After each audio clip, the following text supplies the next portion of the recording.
Israel, pengakuan mantan bos mata-mata Mossad yang ungkap operasi intelijen untuk melawan Iran.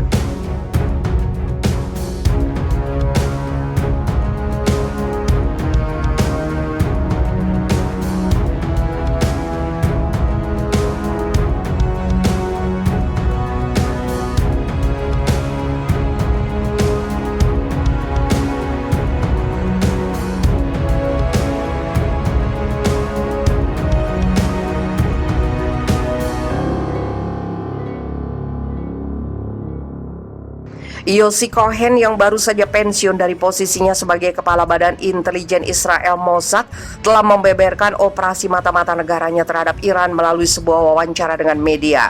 Menurut Cohen, Mossad melancarkan aksi pencurian dokumen-dokumen program nuklir Iran di sebuah gudang pada 2018.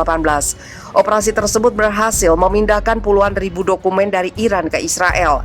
Dia juga mengindikasikan bahwa Israel terlibat dalam penghancuran fasilitas nuklir Iran di Natanz serta pembunuhan seorang ilmuwan nuklir Iran. Cohen menjabarkan hal ini kepada wartawan Ilana Dayan dalam program dokumenter Ufda yang disiarkan stasiun televisi Israel Channel 12. Cohen sendiri pensiun sebagai Kepala Mossad pekan lalu. Cohen diangkat sebagai Kepala Mossad pada akhir 2015 oleh Benjamin Netanyahu yang saat itu masih menjabat Perdana Menteri.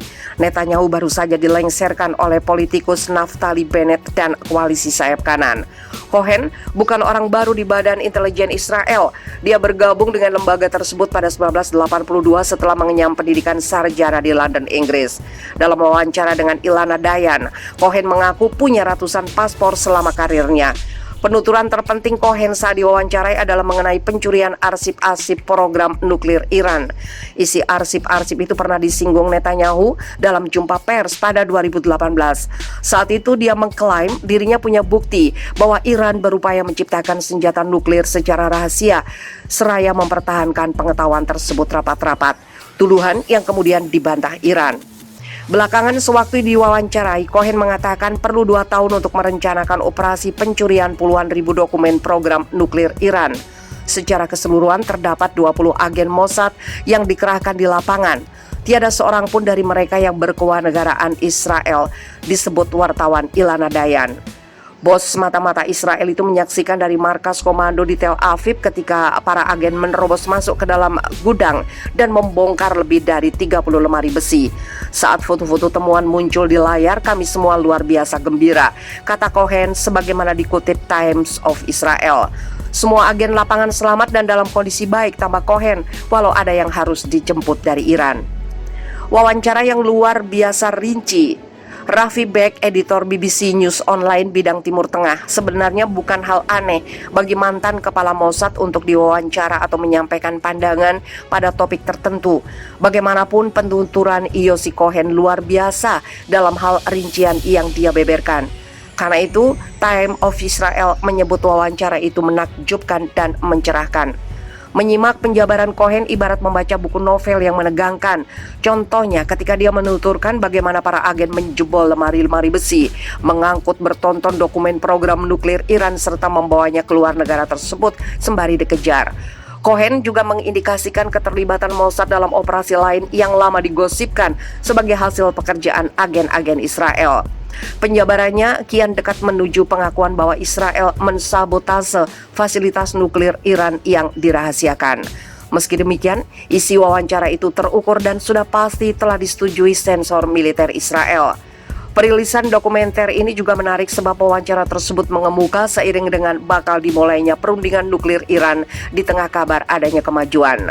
Di samping itu, wawancara itu menjadi semacam wanti-wanti terhadap musuh-musuh Israel bahwa Mossad mampu bereaksi di belakang garis depan pihak-pihak yang dianggap sebagai musuh. Israel sebelumnya telah berbicara secara terbuka mengenai niat mereka mengambil ribuan dokumen program nuklir Iran. Dalam wawancara itu, Cohen juga berbicara mengenai fasilitas nuklir Iran di Natanz. Iran mengatakan bahwa aksi sabotase menyebabkan kebakaran di lokasi pengayaan uranium pada Juli 2020. Kemudian sehari setelah mengungkap peralatan baru pada April tahun ini, para pejabat mengklaim fasilitas itu lagi-lagi disabotase dan mengalami kerusakan besar. Iran menuduh Israel melakukan terorisme nuklir. Cohen mengaku kepada wartawan Ilana Dayan bahwa dia mengenal fasilitas Natanz dengan sangat baik. Bahkan, Cohen mengklaim bisa mengajak Dayan ke ruang tempat mesin pemutar sentrifugal berada. Dia menambahkan, mesin-mesin itu yang dipakai untuk memutar uranium. Kini ruangan itu tidak nampak seperti kondisi sebelumnya. Lebih lanjut, Cohen menyinggung soal Mohsen Fakhrizadeh, ilmuwan nuklir Iran yang dibunuh di jalan di luar kota Teheran November 2020 lalu. Iran secara gamblang menyalahkan Israel atas peristiwa itu. Mantan kepala Mossad itu tidak membenarkan atau membantah keterlibatan agen-agen intelijen Israel dalam kematian Fakhrizadeh. Dia justru menekankan ilmuwan tersebut adalah target selama bertahun-tahun dan pengetahuan ilmiahnya merisaukan Mossad. Jika pria itu punya kemampuan yang membahayakan warga Israel, keberadaannya harus dihentikan, kata Cohen. Namun, tambahnya, seseorang bisa luput dari pembunuhan jika dia siap mengubah profesinya dan tidak mencederai kami lagi.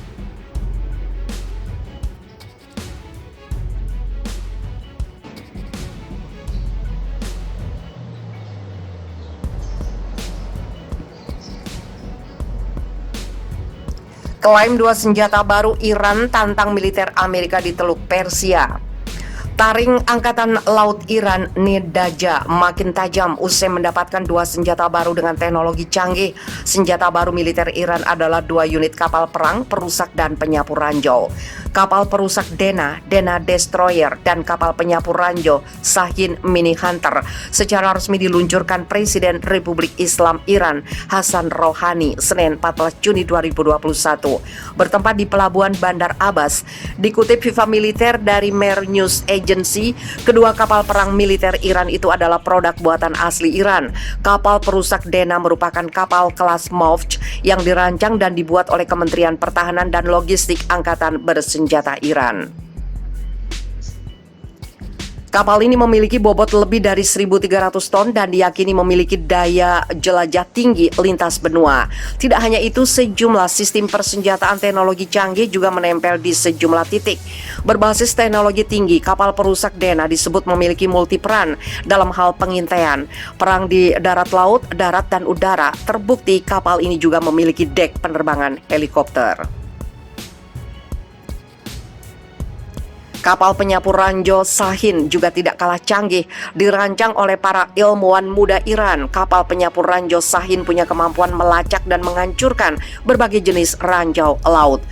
Selain Rouhani, peluncuran 2 kapal perang Angkatan Laut Iran juga dihadiri oleh sejumlah petinggi militer.